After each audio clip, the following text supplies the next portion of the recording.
Déjame presentarles a Max Kaiser, presidente de la Comisión Anticorrupción de la Coparmex, así como periodista y analista político, que vamos a hablar con él de este tema de Emilio Lozoya, de la falta de Estado de Derecho. Max, buena tarde. Adán, qué gusto estar con ustedes. Tania, qué gusto estar con ustedes y todo el auditorio. Pues precisamente sobre este caso, gracias por estar aquí con nosotros y platicar de Emilio Lozoya.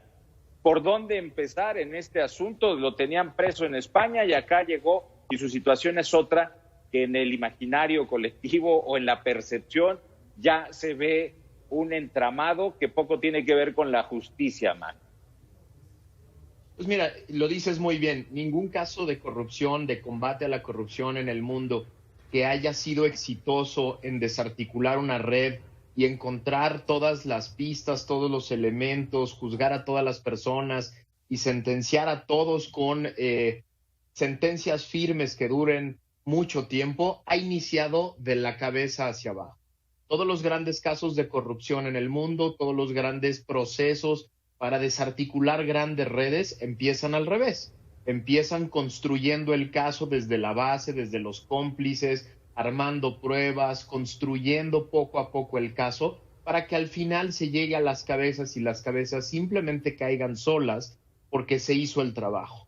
Eso lo que hace evidente es que este es un caso político, es un caso para hacer un circo momentáneo, para tratar de desviar la atención de la tragedia de la pandemia, la tragedia económica, la violencia que no deja de crecer. Es decir, es evidente que el presidente de la República tiene pocas ganas de desarticular una red completa y tiene mucho interés en que este caso sea simplemente muy escandaloso el mayor tiempo que él pueda. Max, muy buenas tardes. Este tema en otros países ha llevado pues a grandes golpes, a maxiprocesos y bueno, aquí sobre todo en el tema, que tiene que ver con Odebrecht.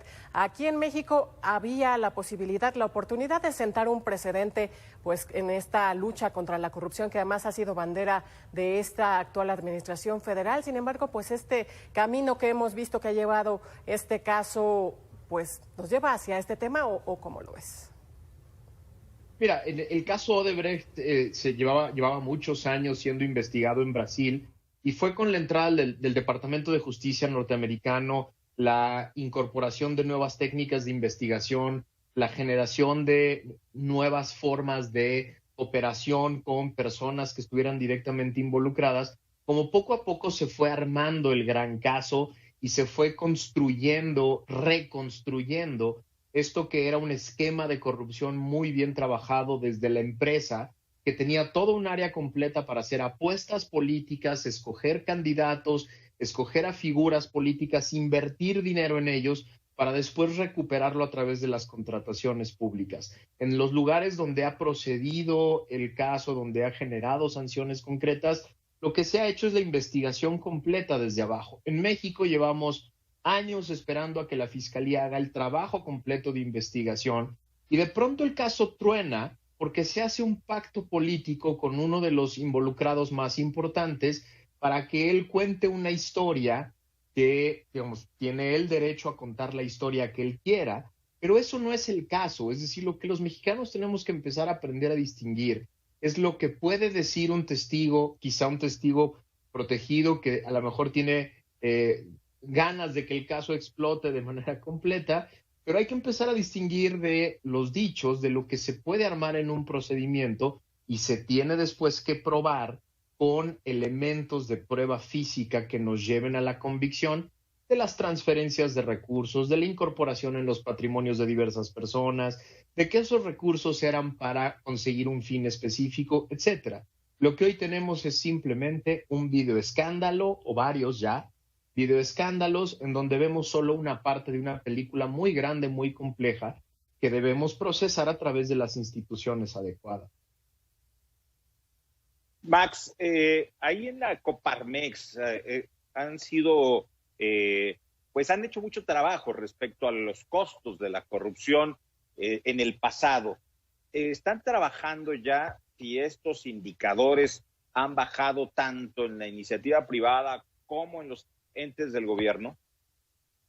No, para nada, justo al revés. En los últimos años, tanto el INEGI, el INEGI en la ENSIG, en la encuesta de calidad y gestión de gobierno, quedó claro que la victimización ha aumentado, es decir, la incidencia de casos de corrupción en los trámites más comunes que hacen los mexicanos ha aumentado también, de acuerdo a nuestros agremiados, los casos directos de corrupción que se tiene, y lo que ha disminuido es el control y la vigilancia, ¿no? El gran aparato que desde la sociedad civil generamos, que es el Sistema Nacional Anticorrupción, ha perdido presupuesto, está perdiendo autonomía. Instituciones como la Fiscalía General de la República, la Auditoría Superior de la Federación, ya ni me refiero a la Secretaría de la Función Pública, que es el órgano que hoy se encarga nada más de cuidar las lealtades, no de cuidar el ejercicio de la gestión. Entonces, la corrupción ha aumentado de manera importante en la victimización, ha aumentado medido por el INEGI y medido también desde el lado de los empresarios, pero además ha aumentado el riesgo porque se ha disminuido el control y la vigilancia de parte de quien tendría que hacerlo adecuadamente. Precisamente, Max, preguntarte, ¿dónde queda el Sistema Nacional Anticorrupción justo en estos temas pues tan mediáticos de esta administración? Ahí está el caso Robles, está actualmente el caso Lozoya y bueno, del Sistema Nacional Anticorrupción, ni sus luces, ¿dónde están? ¿Por qué no están figurando? Además, pues de que han sido atacados desde el inicio del gobierno, del presidente, ha sido atacado el Sistema Nacional Anticorrupción. Justo das en la clave ahí al final cuando dices el presidente de la República lo ha atacado, y lo ha atacado de varias maneras, primero de palabra, pero también lo ha atacado desde el presupuesto. A todos les ha reducido de manera muy importante el presupuesto y la capacidad de generar sus propias herramientas e instrumentos. Los ha atacado políticamente con la amenaza de que va a haber reformas, pero también hay un ataque, y ese es el más importante de todos, a la autonomía de gestión. A mí me parece increíble, yo creo que nadie en el mundo fuera de México, países desarrollados, podrían entender cómo el presidente de la República es el vocero de la Fiscalía. Él es el que sale a explicar qué está haciendo la Fiscalía, qué debería de hacer, a quién debería de llamar, cuando se supone que tenemos una Fiscalía que es autónoma por Constitución y que debería de estar escogiendo sus propios métodos de investigación, sus propias estrategias, sus propios alcances, etcétera, y pareciera que la Fiscalía esté escuchando la mañanera a ver qué tiene que hacer después, ¿no? Ese es el ataque más importante, es decir, el Sistema Nacional Anticorrupción ahí está. Desde el punto de vista formal, tienen las atribuciones y las funciones adecuadas por diseño para investigar y sancionar casos de corrupción. El tema es que ni en los últimos 2 años del gobierno anterior, ni los primeros 2 años de este, se ha dejado madurar a las instituciones del Sistema Nacional Anticorrupción, ni en funciones y facultades, ni en presupuesto, instrumentos y capacidades, y mucho menos en autonomía e independencia. Pero ahí está el sistema. Es cosa de que los ciudadanos sigamos empujando y promocionando que se utilice de manera adecuada el Sistema Nacional Anticorrupción. El presidente no es el encargado de combatir la corrupción. La Constitución dice que hay un sistema para eso. Max, lo que dijo el expresidente de México, que la corrupción era un asunto cultural, y ahora con recortes al presupuesto en todos los ámbitos, incluyendo el sistema educativo, que ahorita incluso está a distancia por la pandemia, ¿será difícil acabar con este diagnóstico o descripción que hizo el expresidente, que es cultural? Yo creo que es un diagnóstico equivocado. El presidente Peña Nieto quizás al decir que la corrupción es cultural, quizás se estaba refiriendo, y lo estoy interpretando, no tengo idea, quizás se estaba refiriendo a otro rasgo que sí parece ser un rasgo cultural, que es el de el amor que le tenemos los latinos y en especial los mexicanos a los privilegios. Privilegio es una palabra que viene del latín privus legis, sin ley. Eso sí es parte de nuestra cultura. En los países latinos sí nos gusta la idea de los privilegios, de que haya grupos a los que no les aplica la ley. No hay ningún estudio serio en el mundo. Yo tengo 20 años dedicado al estudio de los temas anticorrupción. Ningún estudio en el mundo demuestra que haya rasgos culturales de un lugar o de otro, de una comunidad o de otra, que haga más prevalente la corrupción. Lo que sí es que los privilegios se han incorporado como parte del sistema político, como parte del sistema social, como parte del sistema económico, y esos sí son causantes de de la corrupción, de escándalos, de provocadores de redes y sobre todo, y lo más importante, Adán, de este pacto de impunidad que tenemos muchos años sufriendo en México entre grupos de políticos, entre grupos de sectores económicos que tienen muchos años cubriéndose. Quizá lo único bueno que pueda salir de este escándalo es que ese pacto de impunidad empiece a romperse, empiece a quebrarse poco a poco para que podamos ir encontrando dónde estaban las diferentes redes que estaban creando ese pacto de impunidad que a todos nos duele. Oye, Max, ¿por qué si hemos invertido dinero y además tiempo en la creación de nuevas instituciones? Hemos realizado reformas a la ley, además tenemos un nuevo sistema de justicia penal. ¿Por qué sigue México apareciendo en los últimos lugares, en los distintos, las distintas mediciones en el mundo, en los últimos lugares en cuanto a Estado de Derecho?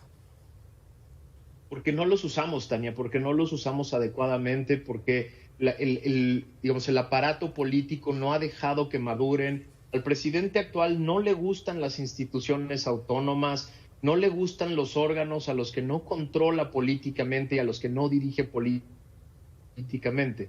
Las instituciones se crean en la Constitución y en las leyes, se crean sus funciones y facultades, se establecen sus procesos, pero luego hay que dejar que hagan cosas, hay que dejar que lleven casos, que aprendan actividades nuevas. Los órganos necesitan madurar como cualquier órgano, necesitan aprender y estar los procesos adecuados y las mejores prácticas para conseguir buenos casos. Eso es lo que no se ha dejado en México. Ni el presidente anterior ni les gustaba la idea de un sistema anticorrupción fuerte que tuviera las capacidades. Pero yo quiero ser siempre positivo y pensar que la Constitución está en las leyes y si cuidamos que no lo echen a perder, tenemos la posibilidad de que un día empiece a madurar y a dar resultados. Max Kaiser, te agradecemos mucho de verdad de la conversación, este intercambio que has tenido con nosotros. Gracias a Max Kaiser, presidente de la Comisión Anticorrupción de Coparmex. El agradecido soy yo por la oportunidad de estar con ustedes y con su auditorio. Muchas gracias.